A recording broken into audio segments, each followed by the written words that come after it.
Have you ever felt a sting behind a smile? Like someone's kindness is hiding something darker. Carl Jung taught us that we all wear a persona, a mask to navigate the world. But what happens when that mask conceals resentment toward you? In this video, we're diving into 7 hidden signs someone dislikes you. Seen through the lens of Jungian psychology, from subtle jabs to silent betrayals, we'll uncover the truth behind fake smiles with real-life stories and practical steps to protect your self-worth. Stick around to the end to learn how to confront these signs and build relationships that truly honor who you are. Hit that like button if you've ever sensed a hidden agenda. And let's get started. Picture this. You're at a gathering with friends, laughing along as someone cracks a joke about that quirky habit you have, like how you always misplace your keys or stumble over words when you're nervous. Everyone chuckles, and you play along, thinking it's all in good fun. But then it happens again, and again. The same person keeps poking at your flaws, always with a sly grin, saying, "Oh, come on, I'm just messing with you." But deep down, something feels off. That's not just a joke, it's a subtle jab. And Carl Jung's psychology can help us understand why. In Jungian terms, we all have a shadow, the parts of ourselves we hide. The insecurities, fears, or flaws we don't want the world to see. When someone constantly jokes about your weaknesses, they're not just teasing. They're tapping into your shadow while projecting their own. Carl Jung believed the shadow holds our repressed emotions. And when someone uses humor to point out your flaws, it's often a reflection of their own discomfort with their own imperfections. Their jokes aren't about making you laugh. They're about keeping you in check, subtly asserting dominance while hiding behind the excuse of humor. Let me share a story. A few years ago, I worked with a colleague named Sarah. She was charming, quick-witted, and always had a joke, ready usually about me. At first, it seemed harmless. She'd tease me about my old-school approach to projects, saying things like, "Wow, you're still using spreadsheets. What is this?" The 90s, everyone would laugh, and I'd shrug it off, not wanting to seem overly sensitive. But over time, I noticed a pattern. Her jokes always targeted my work style, never my strengths, like my creativity or dedication. It started to chip away at my confidence. I began wondering if my methods were outdated, even though my results spoke for themselves. Here's where Carl Jung's insight kicks in. Sarah wasn't just joking, she was projecting her own shadow. Later, I learned she felt insecure about her own lack of technical skills, and my structured approach made her feel exposed. Her jokes were a way to deflect her insecurities onto me, making me question myself, while she stayed in control. It's a power play, plain and simple, and it's more common than you think. People who consistently target your flaws with humor aren't doing it out of affection. They're testing how much you'll tolerate, all while keeping their own vulnerabilities hidden. So, why does this matter? Because letting these jabs slide can erode your self-esteem over time. Carl Jung taught us that confronting the shadow both in ourselves and others is essential for growth. If you laugh along or stay silent, you're giving them permission to keep poking at your insecurities. And the more you allow it, the more they'll push, until you're left doubting your worth. I learned this the hard way with Sarah. One day, I decided to call her out. After another jab about my ancient work habits, I looked her in the eye and said, "Hey, you keep mentioning my spreadsheets. What's that about?" The room went quiet. She stammered, claiming it was just a joke. But the dynamic shifted. I'd drawn a line, and she knew I wasn't playing along anymore. Here's the practical takeaway. You don't have to tolerate disguised disrespect. The next time someone makes a joke at your expense, Pause and ask yourself, is this really funny? Or is it crossing a line? If it feels off, don't be afraid to call it out. A simple, "What do you mean by that?" forces them to confront their intentions. It's not about starting a fight, it's about reclaiming your self-respect. True friends don't need to tear you down to feel good about themselves. They celebrate your strengths and support you through your flaws without turning them into punchlines. Carl Jung's wisdom reminds us that these jabs often say more about the joker than they do about you. Their need to highlight your flaws is a mirror to their own shadow, the insecurities they're too afraid to face. So, don't let their words define you. Own your narrative. Surround yourself with people who lift you up, not those who chip away at your confidence under the guise of humor. Life's too short to be someone's punchline. Have you ever had a friend whose jokes felt more like jabs? Share your story in the comments, we'd love to hear it. Have you ever received a compliment that left you feeling worse than before? You know the kind someone says, "Wow, you did great for someone who's new at this." Or, "You're smarter than you look." On the surface, it sounds like praise, but it stings like an insult, leaving you second-guessing yourself. These are backhanded compliments, and through Carl Jung's lens, they reveal something deeper: the speaker's persona, the social mask they wear to hide their true feelings and their attempt to keep you in your place. Carl Jung described the persona as the face we show the world, a carefully crafted mask that helps us navigate social situations. But when someone delivers a backhanded compliment, they're using their persona to disguise resentment or insecurity while subtly undermining you. It's a clever tactic they get to sound nice, while planting seeds of doubt in your mind. Carl Jung would argue that these comments often stem from the speaker's shadow, the hidden parts of themselves they're unwilling to face. Like jealousy or fear of your potential, by praising you with a twist, they're projecting their own insecurities. Making you question your worth while they maintain the appearance of kindness. Let me paint a picture. I once had a friend named Alex, who seemed supportive, always quick with a smile and a compliment. After I landed a big presentation at work, I was thrilled to share the news with him. His response, "That's amazing, especially considering you're not usually the public speaking type." At first, I brushed it off, but the words lingered. Was I not good at public speaking? Had I just gotten lucky that single comment made me doubt a moment I should have been proud of? Over time, I noticed a pattern. Alex's compliments always came with a subtle dig, like, "You look great today. Did you finally get some sleep?" Or, "This project is solid, considering how busy you've been." Each one chipped away at my confidence, and I started to see the truth. Here's where Carl Jung's wisdom shines. Alex's backhanded compliments weren't about me, they were about him. Carl Jung's concept of projection suggests that people often project their own insecurities onto others to avoid confronting them. Alex was struggling with his own career setbacks, and my successes made him feel threatened. His compliments were a way to keep me in my place while hiding behind his charming persona. It's a toxic game, and it's one we've all encountered, whether it's a coworker saying, "You're so organized. I don't know how you find the time." Or a family member noting, "You're doing well for someone with your background."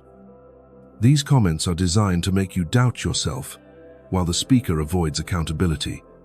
Why does this matter? Because backhanded compliments can erode your self-esteem if you let them slide. Carl Jung believed that true growth comes from integrating the shadow, acknowledging our flaws and insecurities, rather than projecting them onto others. When someone uses a backhanded compliment, they're refusing to face their own shadow, and instead, they're trying to dim your light. The danger is in internalizing their words. If you start believing you're not usually the public speaking type, or only good considering your background, you're letting their insecurities define your narrative, and that's a power you should never give away. Here's a practical step.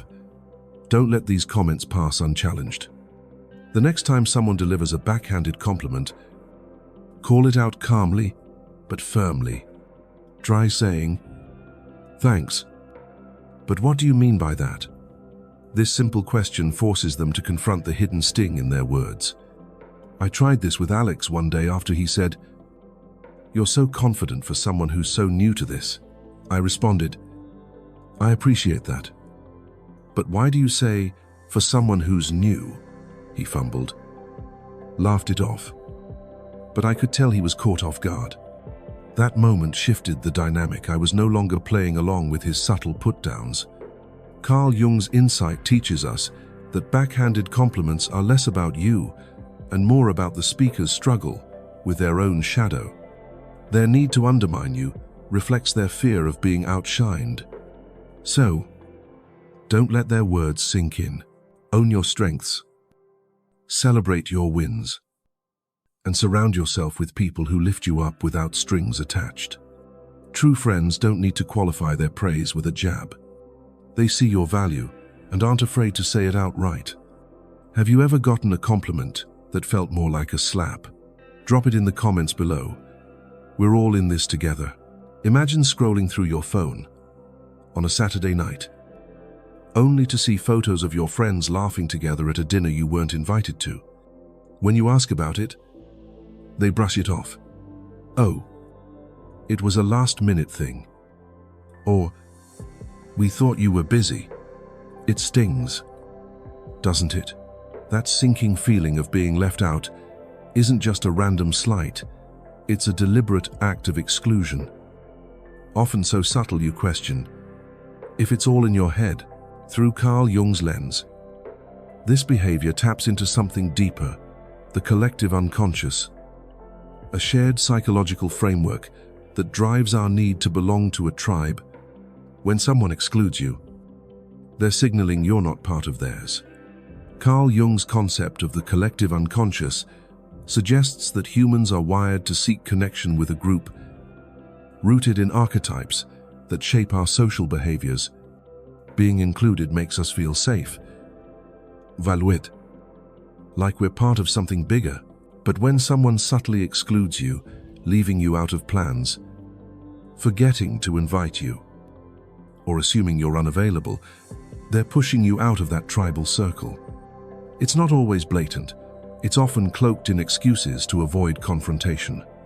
But make no mistake, this exclusion is a message, and Carl Jung would say, it reveals a disconnect in how they see you within their social world. Let me share a story. A while back, I was part of a tight-knit group of friends or so. I thought we'd hang out regularly, swapping stories over coffee or catching movies together. But then I noticed a shift. One weekend, I saw Instagram posts of them at a concert I'd have loved. No one had mentioned it to me. When I brought it up, they said, "Oh, we figured you weren't into that band."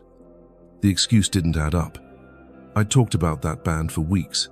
It happened again, a hiking trip, a game night, always with a vague, "We didn't think you'd want to come." It felt like I was slowly being erased from the group, and it hurt. Here's where Carl Jung's insight cuts deep. Exclusion isn't just thoughtlessness, it's a power move rooted in the collective unconscious. Carl Jung believed groups naturally form hierarchies, and excluding someone is a way to reinforce who's in and who's out. By leaving you out, they're signaling you don't fully belong. Often, because your presence challenges their sense of control or comfort within the group. Maybe your confidence, ideas, or even your authenticity make them uneasy. So they push you away without saying it outright. It's passive-aggressive, but it's intentional. And it's a sign they don't value you as much as you deserve. Why does this matter? Because being subtly excluded can make you question your place in the world. Carl Jung taught that our sense of self is shaped by our connections, and when those connections falter, it can shake our foundation. If you keep accepting their excuses, "It was last minute," "We didn't mean to leave you out," you're letting them dictate your worth. Over time, You might start shrinking yourself, trying to fit into their tribe, when what you really need is to find a tribe that embraces you fully. Here's a practical step. Don't let exclusion slide. The next time you're left out, address it directly but calmly. Try saying, "I noticed I wasn't invited to the dinner. Any reason why this isn't about picking a fight? It's about clarity. When I confronted my friends about the concert, I said, 'I'm a huge fan of that band. Why didn't you guys let me know?' Their awkward response, 'We didn't think you'd be free,' forced them to face their flimsy excuse. Some doubled down, but others made an effort to include me later. Either way, I got the truth. Some didn't value me as much as I'd hoped, and that clarity helped me move on." Carl Jung's wisdom reminds us that exclusion often reflects the group's shadow, their unacknowledged fears or insecurities about belonging. Your presence might challenge their carefully curated dynamic, so they push you out to maintain it. But here's the deeper truth: you don't need to beg for a seat at their table. You deserve a tribe that invites you in with open arms, not one that makes you chase their approval. Surround yourself with people who make space for you, who value your voice, and who don't leave you wondering where you stand. Have you ever been left out of plans and felt that sting? Share your story in the comments. We're here to listen. We've all heard the excuse, "I'm so swamped right now. Let's catch up later." But what happens when you notice a pattern? Someone's always too busy for you, yet somehow finds time to hang out with everyone else. You see their social media posts, laughing with friends or grabbing coffee with co-workers, while your texts go unanswered. It's not just frustrating, it's a clear sign they're sidelining you. Through Carl Jung's lens, this selective busyness isn't about their schedule, it's about projection, a psychological trick where they push their own discomfort or disinterest onto you to avoid facing it themselves. Carl Jung's concept of projection explains how people attribute their own unacknowledged feelings to others. When someone's too busy only for you, they're projecting their reluctance to connect, masking it with excuses to keep you at arm's length. Maybe your energy, your authenticity, or even your success makes them uneasy. So they dodge you while pretending it's just bad timing. It's a subtle way to say, "You're not a priority," without the courage to admit it outright. Carl Jung would argue this behavior stems from their shadow, the hidden insecurities or unresolved emotions they don't want to confront, like jealousy or fear of being outshined. Let me share a story. I had a friend named Mia who I thought was a close confidant. We used to meet up regularly, swapping stories over dinner or texting about life's ups and downs. But then things changed. Every time I suggested grabbing a coffee, she'd hit me with a, "Work's crazy right now," or "I've got so much on my plate." Meanwhile, I'd see her posting about brunches with mutual friends or late-night outings. At first, I gave her the benefit of the doubt. Life does get busy. But after months of one-sided effort, I realized the truth. Mia wasn't too busy for everyone, just for me. Here's where Carl Jung's insight cuts through the noise. Mia's excuses weren't about her schedule, they were about her shadow. Later, I learned she felt overshadowed by some of my recent achievements, a new job, a side project taking off. Instead of addressing her feelings, she projected them onto me, using busyness as a shield to avoid me without having to say, "I'm uncomfortable with your success." It's a classic move. By claiming they're too busy, they dodge accountability while making you feel like you're asking too much. But the reality is, people make time for what and who they value. Why does this matter?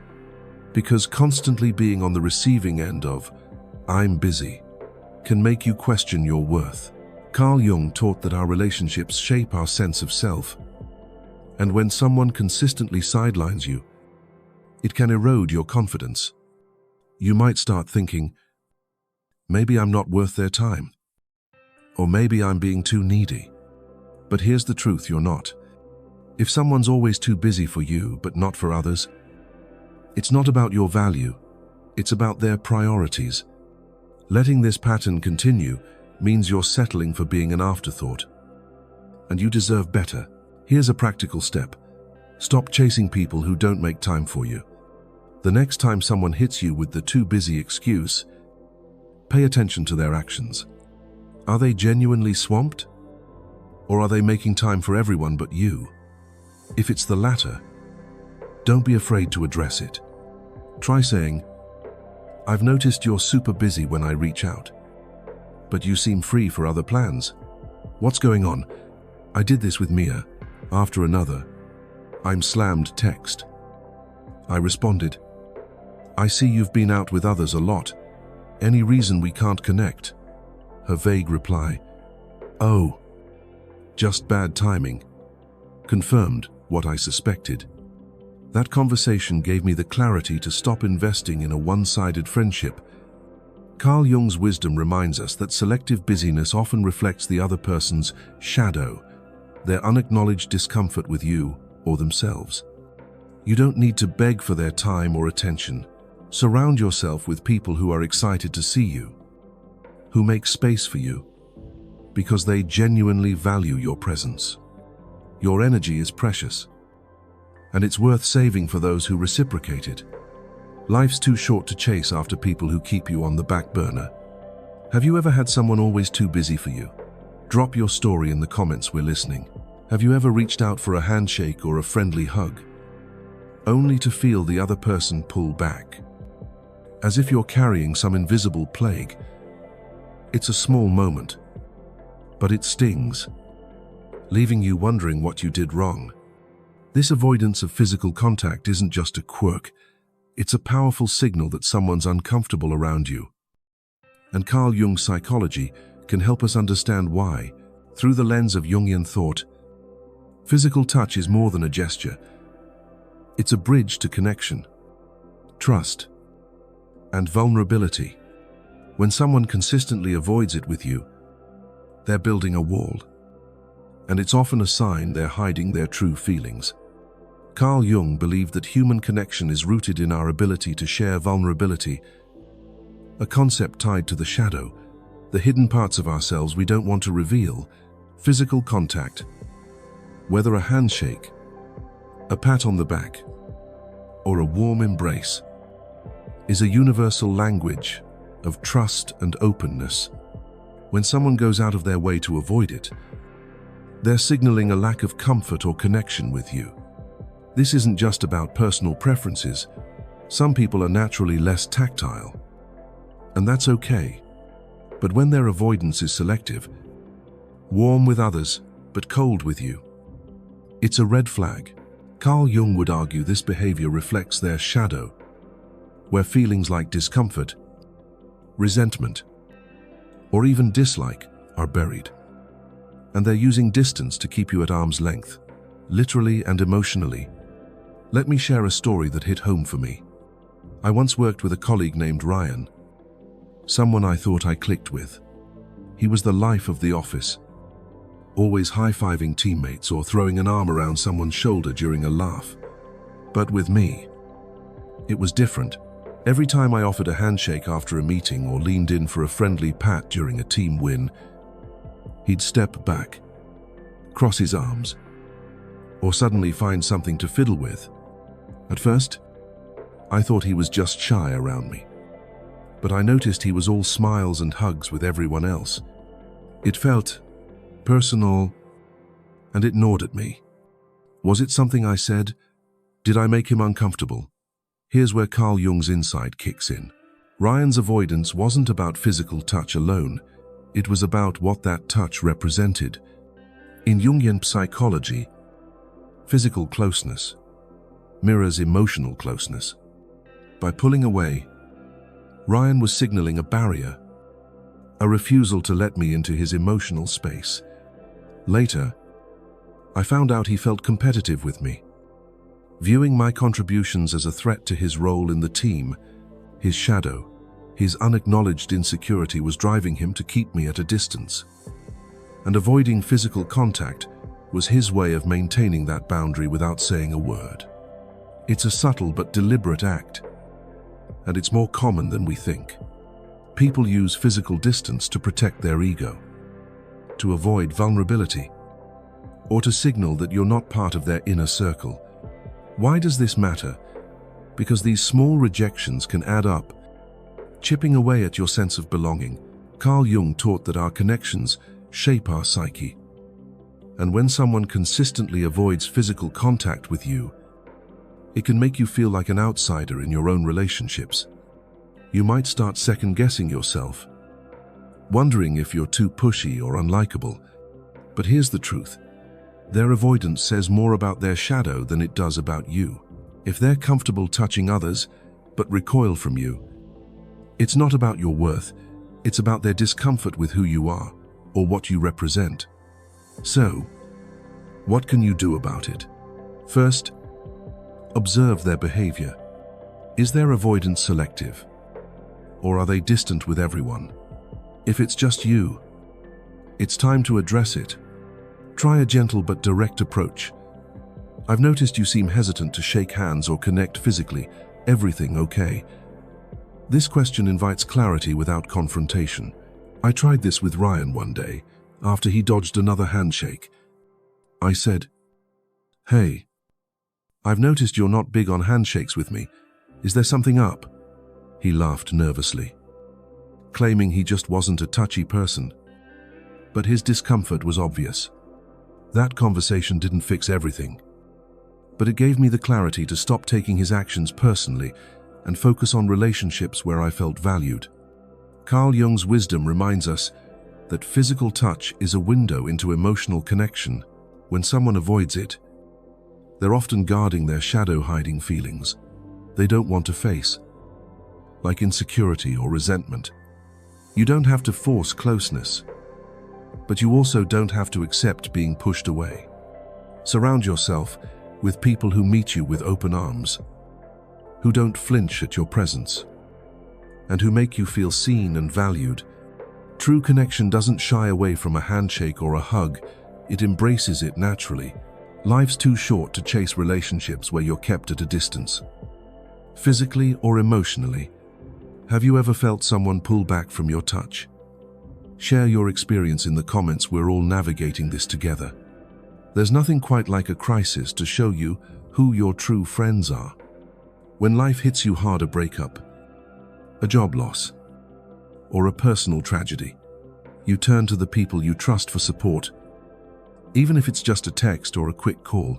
But what happens when those people vanish, leaving you with nothing but silence? It's not just flaky behavior, it's a neon sign that they're not as invested in you as you thought. Through Carl Jung's lens, this disappearance in your darkest hour reveals a deeper truth.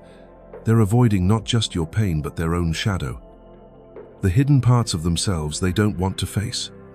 Carl Jung believed that our true selves emerge in moments of crisis, when the masks of everyday life, the persona, fall away.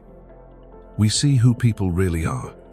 Someone who disappears when you need them most isn't just dodging your problems, they're dodging vulnerability itself. Carl Jung's concept of the shadow suggests that these moments of avoidance stem from their unacknowledged discomfort with emotional intimacy or their fear of confronting their own weaknesses. By ghosting you during your hardest times, they're protecting their own fragile ego, signaling that your pain isn't worth their time. It's a betrayal, and it cuts deep. Let me share a story that still stings. A few years ago, I went through a rough patch. My mother was seriously ill, and I was struggling to keep it together. Naturally, I reached out to a close friend, Emma, someone I'd supported through her own breakups and career struggles. I wasn't asking for much, just a conversation to help me process. But every time I texted or called, I got vague replies. "I'm so sorry. I'm swamped at work," or "I'll call you soon." I promise. Weeks passed, and those calls never came. Meanwhile, I saw her posting about weekend getaways and happy hours with others. The silence wasn't just hurtful, It felt like a punch to the gut, like I'd been erased when I needed her most. Here's where Carl Jung's insight hits hard. Emma's disappearance wasn't about her busy schedule, it was about her shadow. Carl Jung taught that our shadow holds the emotions and fears we suppress, like the fear of being overwhelmed by someone else's pain. Emma later admitted she didn't know how to handle my situation, but instead of being honest, she chose to vanish. Her absence was a way to avoid confronting her own discomfort with vulnerability, leaving me to carry the weight alone. This kind of behavior is more common than we'd like to admit. People are quick to share your highs, parties, successes, good times, but when the lows hit, they scatter, unwilling to face the messiness of real connection. Why does this matter? Because being abandoned in a crisis doesn't just hurt, it can shake your trust in relationships. Carl Jung believed that our psyche is shaped by how others respond to us in moments of need. When someone disappears, it can make you feel unworthy, like your struggles are a burden. You might start holding back, afraid to lean on others again. But here's the truth. Their absence reflects their limitations, not your value. People who vanish when you're down aren't just failing you. They're showing you they were never fully in your corner. So, what can you do? First, recognize the pattern. If someone's there for the good times but gone when you need support, that's a red flag. Next, don't be afraid to call it out. A simple message like, "I've been going through a lot, and I noticed you haven't been around everything okay," can spark clarity. I tried this with Emma.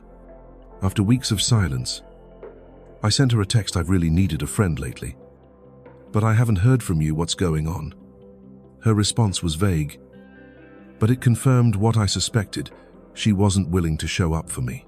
That moment was painful, but it freed me to focus on relationships with people who stayed through the storm. Carl Jung's wisdom teaches us that crises reveal the shadow in others, the parts they hide, like their fear of emotional depth. You don't need to chase people who disappear when life gets tough. Instead, invest in those who show up, even when it's inconvenient, because they're the ones who truly value you. Your darkest hours deserve light, not silence. Surround yourself with people who stand by you, not just when it's easy, but when it's hard. Life's too short for fair-weather friends. Have you ever had someone vanish when you needed them most? Share your story in the comments. We're here for you. There's a special kind of sting when you discover someone you trusted has been talking behind your back. Gossip isn't just idle chatter, it's a betrayal that cuts deep, eroding the foundation of any relationship. When someone spreads rumors or twists your words, they're not just sharing a story, they're weaponizing your vulnerability. Through Carl Jung's lens, gossip is a dark reflection of the shadow, the hidden insecurities, jealousies, or resentments people bury deep within. When someone gossips about you, they're revealing their true feelings, and it's a glaring sign they don't respect you, no matter how friendly they seem to your face. Carl Jung taught that the shadow holds the parts of ourselves we don't want to acknowledge: our envy, anger, or need for control. When someone gossips about you, they're projecting their shadow onto you, using your story to elevate themselves or deflect their own flaws. It's a power play, plain and simple. They might smile and act like your friend, but behind your back, they're spinning narratives that undermine your trust and reputation. Carl Jung would argue this betrayal is rooted in their inability to confront their own insecurities, so they tear you down instead, hiding behind the guise of just talking.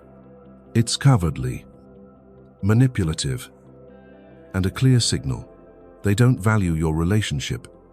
Let me share a story that still leaves a bitter taste. I once confided in a friend named Lisa about a personal struggle, a tough decision I was wrestling with about leaving a job I loved for a risky new opportunity. I trusted her to keep it private, believing our bond was solid. But within days, I started hearing whispers from mutual friends. I heard you're unhappy at work. Or is it true you're jumping ship? The details were skewed, exaggerated, and laced with judgment. It didn't take long to trace it back to Lisa. She'd taken my vulnerability, twisted it, and shared it as gossip fodder, all while acting like nothing had changed when we talked. It felt like a knife in the back. Here's where Carl Jung's insight cuts through. Lisa's gossip wasn't just careless chatter, it was a projection of her shadow. Later, I learned she was struggling with her own career stagnation and felt threatened by my ambition. Instead of facing her insecurities, she used my story to shift attention, making me the subject of scrutiny while she stayed in the clear. Carl Jung's concept of projection explains this perfectly. People often displace their own discomfort onto others to avoid dealing with it. Gossip becomes their tool, a way to feel powerful or superior without the courage to confront you directly. It's a betrayal of trust, and it says far more about their character than yours. Why does this matter? Because gossip doesn't just hurt your feelings, it damages your sense of safety in relationships. Carl Jung believed that trust is the cornerstone of human connection. And when someone betrays it through gossip, they're shattering that foundation. You might start questioning who you can confide in, holding back your true self to avoid being burned again. That's the real cost of gossip. It makes you guarded, less open, less you. But here's the truth. Their words don't define your worth. Their need to gossip reflects their shadow, their unresolved envy or insecurity, not your value as a person. So, what can you do? First, don't ignore the signs. If you hear rumors circling back to you, trace the source. Then, confront it directly, but calmly. Try saying, "I heard you shared something I told you in confidence. Can we talk about why?" This approach calls out the behavior, without escalating into a fight. I did this with Lisa. I pulled her aside and said, "I heard you've been talking about my job situation. I trusted you with that. Why did you share it?"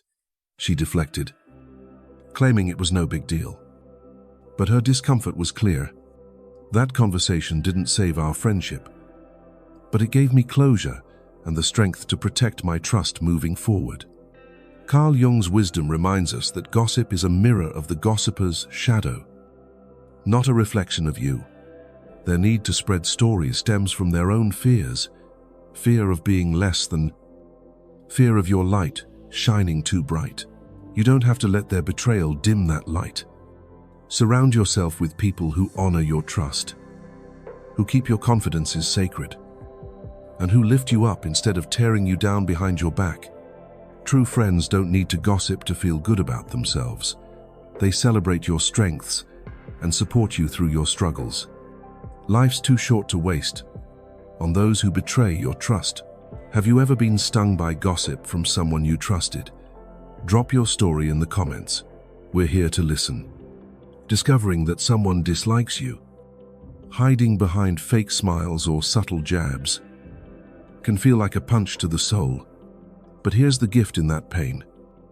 As Carl Jung would see it, it reveals who truly belongs in your life and who doesn't.